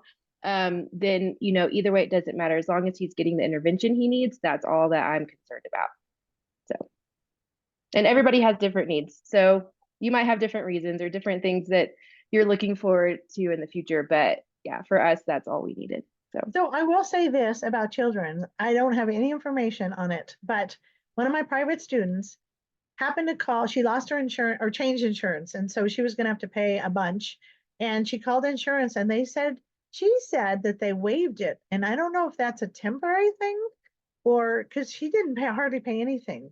And they had an opening and they took her right away. So you might check with children's anyway. I don't know. So let's talk just briefly One about thing real quick, you guys can also reach out to Parents Challenge. You can use some of your funding for something like that. So don't be afraid to reach out and ask us for help either. Yes, thank you, Melissa. I should not forget about that. If you are pretty sure your child has a diagnosis, evaluation, or screening, pretty gut hunch that he or she is dyslexic, you can go to a website to find a therapist you look it up by city, I believe, and area, and it's ALTA, READ.org, and it stands for Academic Language Therapy Association, altaread.org, and you can look up the therapists that are on there, and you might find one in your area. Go to that IDA site. I think is fantastic. Thank you, Stephanie. Let's see. I want to just caution you about this too. If somebody comes to you and they say, I can get your kid back up to speed in a summer, don't waste the money or time, please. We are literally rewiring the brain. We're making new connections that weren't there before in the brain. It takes a couple of years minimum. It is not something that happened. So for kids with this who are behind in reading, you might have a neighborhood babysitter down the street who's saying, I'll do it. I'll tutor your child. So regular tutoring does not work for our dyslexic type children. It will work for a lot of other kids who may be behind for any number of good reasons. Our kids who are struggling with dyslexia or really behind in reading, it has to be very systematic, explicit, very fancy words. It has to be sequential, start easy, get harder. It's not just any program that will work. Now, let's go back to the Orton Gillingham. So Orton Gillingham, they were a physician and a pediatrician years ago, and they came up with a kind of determination that this was a kind of help that our dyslexic type kiddos and our struggling readers needed. From them, over the years, several good programs have emerged that use the same kind of processes. So Orton Gillingham, I look at this as an umbrella. So under this umbrella are many good programs. So be careful. I use Take Flight. Stacy and Stephanie were talking about Take Flight, but there is also Linda Mood Bell. There's also Wilson, which is really big in the Northeast. There's also Spalding, which is something that TCA uses. There's Slingerland, which I learned in California. So there's a bunch of them. Barton is very popular in this area as well. So I've been trained in probably 5 different ones, and I just personally like Take Flight because I think I've seen the best results, and it's goes the most deep. And I use the word robust. It's the most robust. It covers the most things. However, people have had good luck with those other things, but you want to if you're going to go this direction for your child, make sure it's OG or Orton Gillingham based. That's the biggest thing.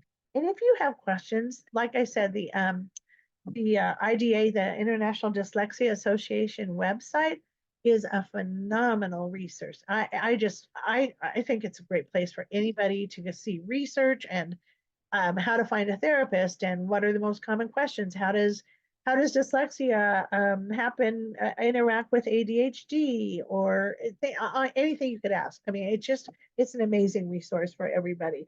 So that's another one I think that would be a great help.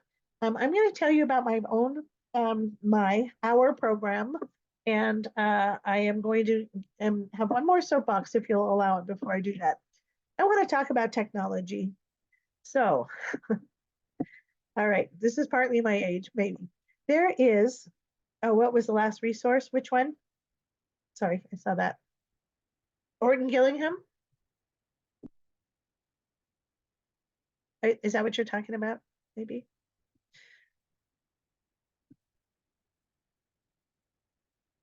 Tanya, do you want to say something? I think she's probably, or he, I'm not for sure, I cannot see over there, but I think they're talking about the International Dyslexia Oh. Association.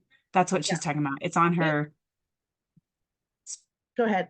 spreadsheet that she shared with us, or her handout. Yes. I'll put it in the chat box. Thank you. So technology, let's talk a little bit about it. These kids are no technology from birth, but here's what the research says. The research says that use of technology actually destroys gray matter in a child's brain. So I'm not saying that they can't talk on the phone. I'm not saying that they can't play a game every once in a while. I'm saying be cautious, be really cautious. I've had parents say, my child really struggles with focus, but not when he gets on his technology. Well, yeah, because it's tiny little bites. Research has shown that a child doesn't even have, and none of us have time to even focus on something before the next several slides or bites are coming at us. And so it is not good for your child's concentration. It's not good. And there's an interesting book out that I read that's called The Shallows, and it talks about how it actually changes the way a person thinks, which is a very fascinating thing. So is it all bad? Of course not. I mean, we're on technology right now, right? Thank goodness, right? But be careful, especially for your children. That time that your child is on an iPad playing a game would be better spent in a book or you reading to him. And audiobooks are wonderful for our children who struggle with reading. Usually they have a fairly high auditory skill. They can listen and they can comprehend really well, even though they can't read that great at first. If audiobooks are available through libraries. And so I'm just saying, think about how you want your child's time to be used. I have grandchildren, so I can tell you it goes so fast. It's, they always said it to me and I didn't believe it. And it's true. I blinked my eyes. My kids were in school, blinked it again, and they all graduated. Now they are married with kids. And, we don't have that much time with our kids. We really don't. And you are wonderful parents, because I know that because you're showing up tonight. You're showing up. That means you're involved and you care and you want to do what's best for your kids. So I just think about how you want your child's time to be spent. Is it easier to put your child on a game technology of some kind? Absolutely. It works. It's a great babysitter. But think about how that affects your child's brain and also how you want to spend that time. Face-to-face time with the kids, I just feel like is always best. But I understand we're all busy. I get that. So again, go back at your parents. You get to decide on that, but just something for you to consider. I am not crazy about education videos at all. You get to choose, but I think it's, let's see, there's research that says learning happens better face-to-face, if it's a parent or a teacher, doesn't matter, than it does through a screen. Now, are there some that work and beneficial? Probably, sure. But it's the research says that learning happens best if it's face-to-face rather through any screen for anything. There's certain certainly entertainment value in the technology, right? Watching a movie, whatever. I'm just not saying that technology is evil altogether. I'm just saying be thoughtful about it. And if you'll allow me just a few minutes to step onto this different realm, I am a director of something called Literacy Intervention Therapy. It's we go by LIT first, LIT 1ST. And somebody came to me about a year and a half ago and said, I figured out that there is a group of children who are not being served and they're dyslexic. Thank you. That we are not serving homeschool kids because they're not in schools. And it's expensive, right, to get this therapy.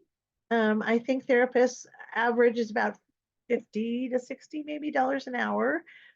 So anyway, he had this great idea. And so he asked if I would like to be involved. And of course I said yes, because I didn't have any idea what would be involved in it, but it's our pilot year. So what happens is for homeschool kids, and I'll talk about the other group of students that we serve.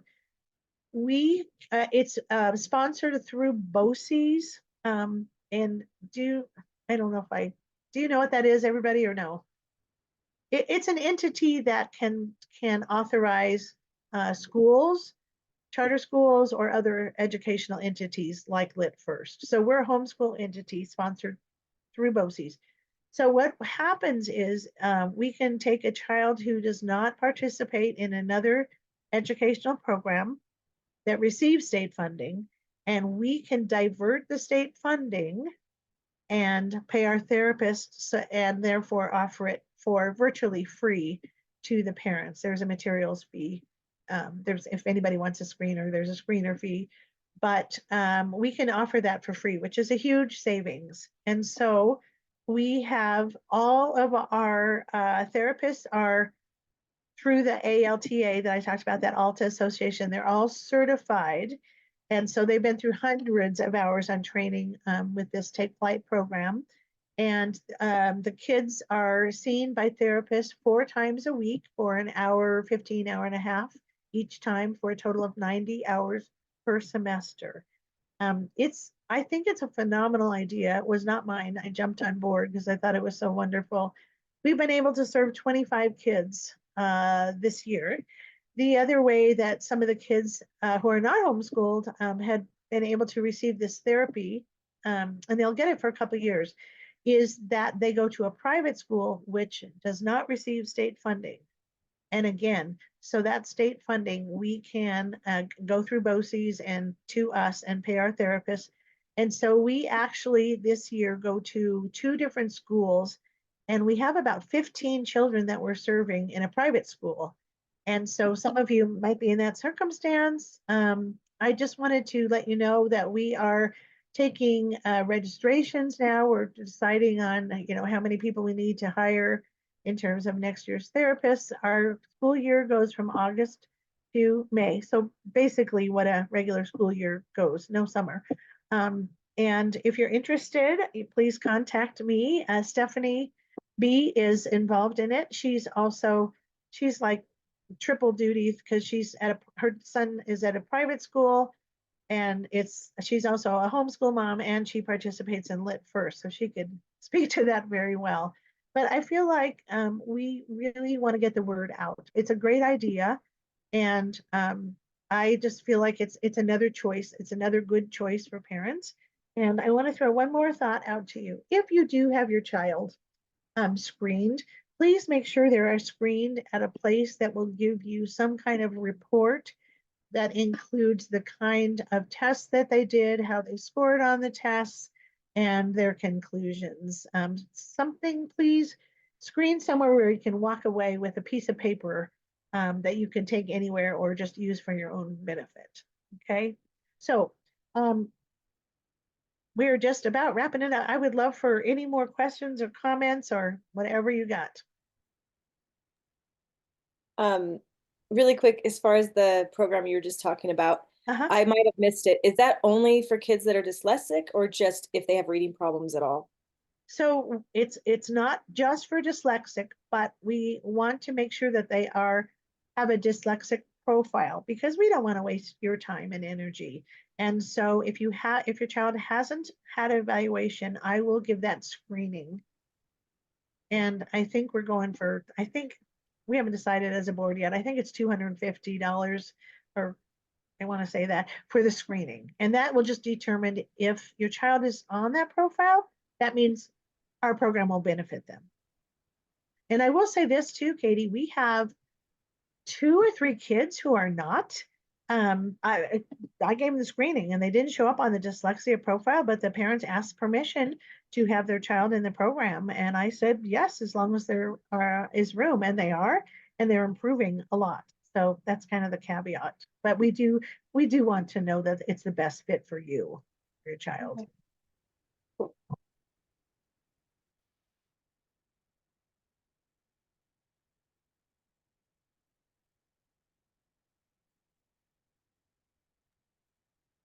Does anyone have any more questions for Holly? I don't have a question. I just want to say thank you for all this great information. It was very helpful, and definitely, at least for me, it makes me feel like I'm not alone. So thank you for that. For that one thing, I'm thrilled.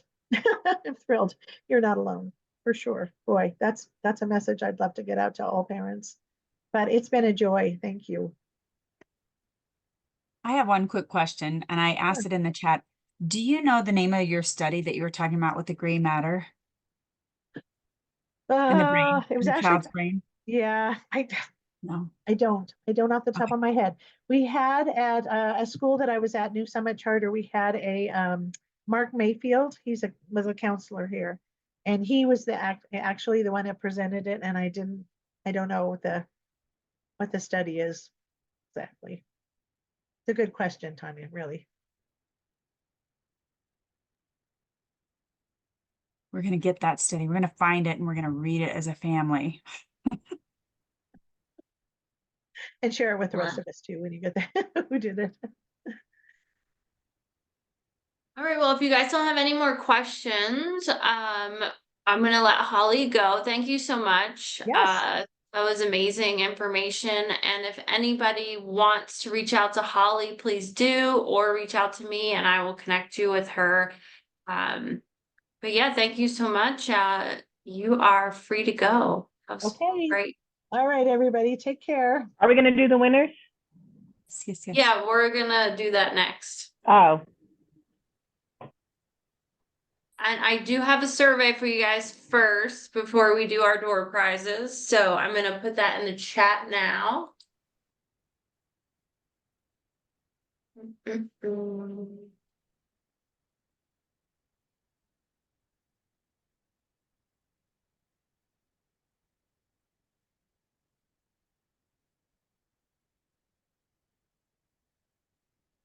so link is in the chat. So please, everybody, take 3 minutes to do that short survey for Holly.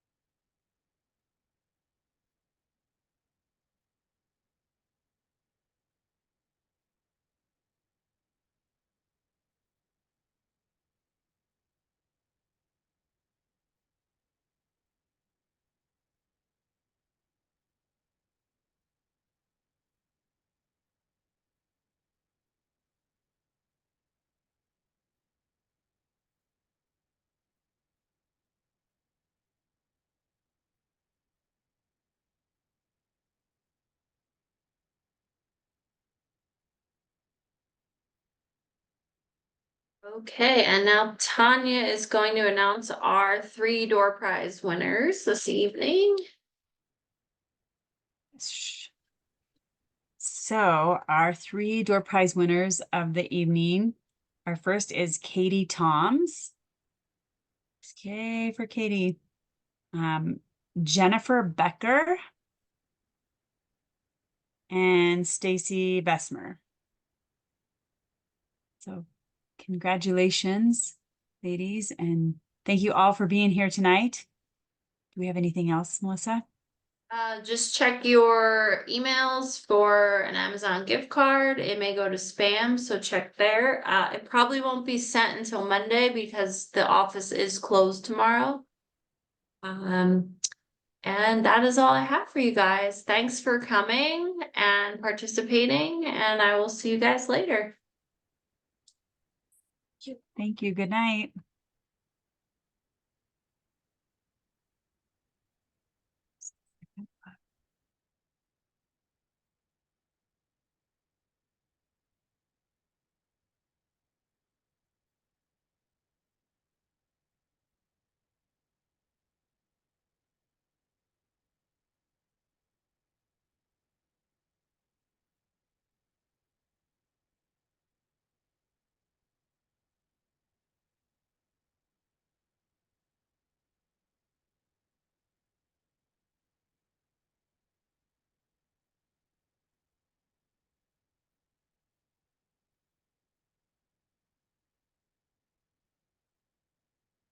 You guys need help getting off?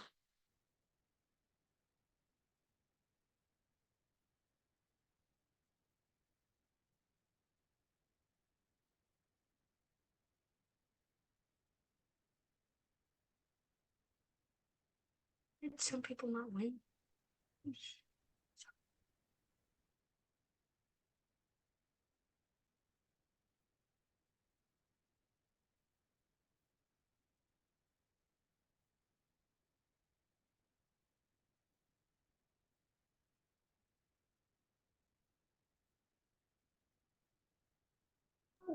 Hi, I just put everybody in the weight room.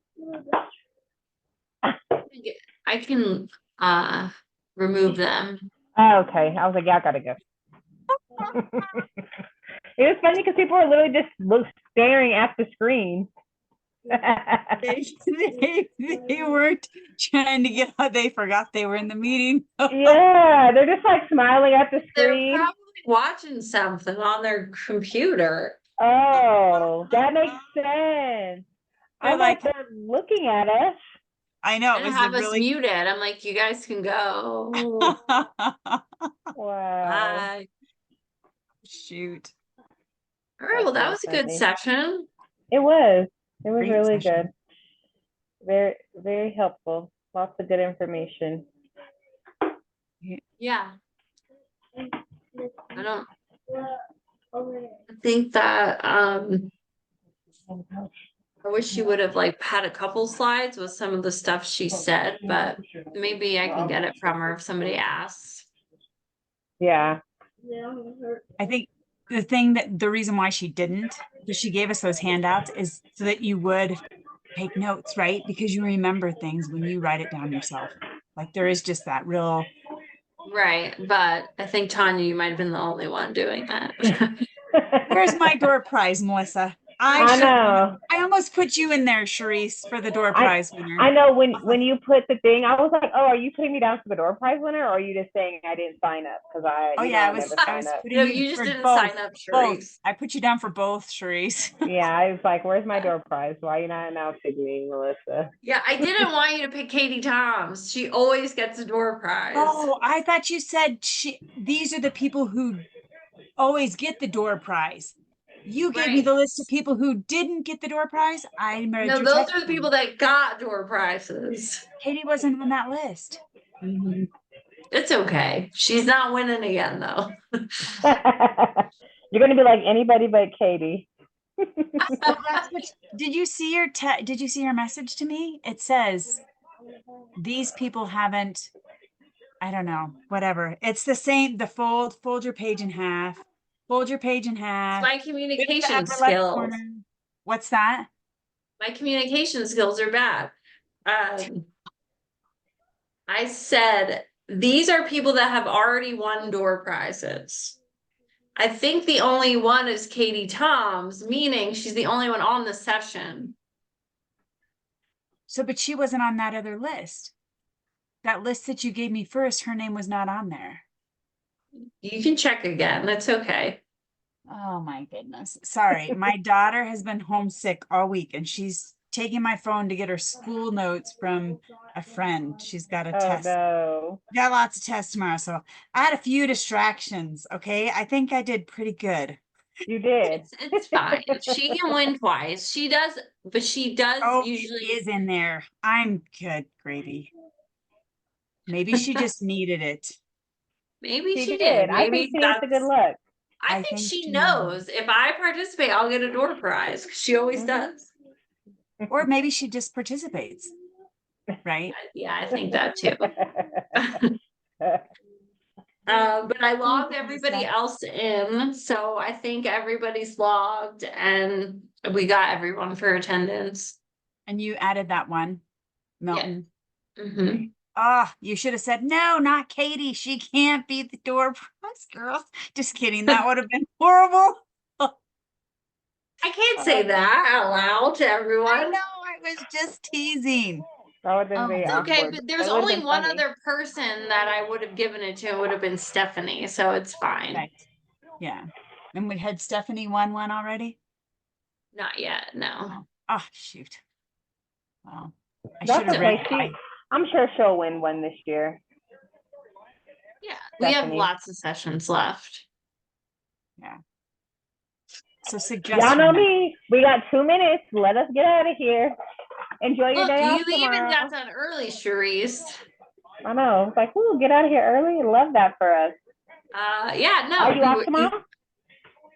Well, kind of. Yeah, I'll probably check band and my emails, but I don't have to go in. Good. Well, enjoy So your day that's off. nice.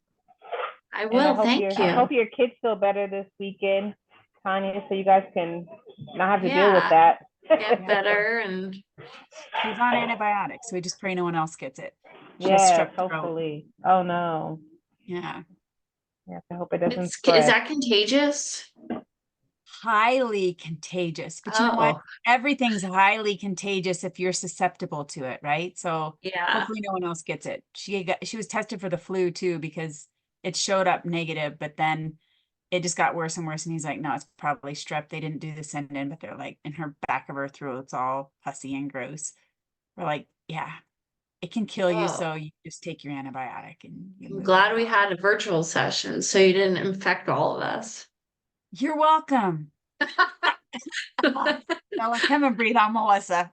Just kidding. Well, you ladies have a great night. Thanks so much, Melissa. All right, thank you guys. Great job. I'll Thank talk you, to you guys Charisse. later.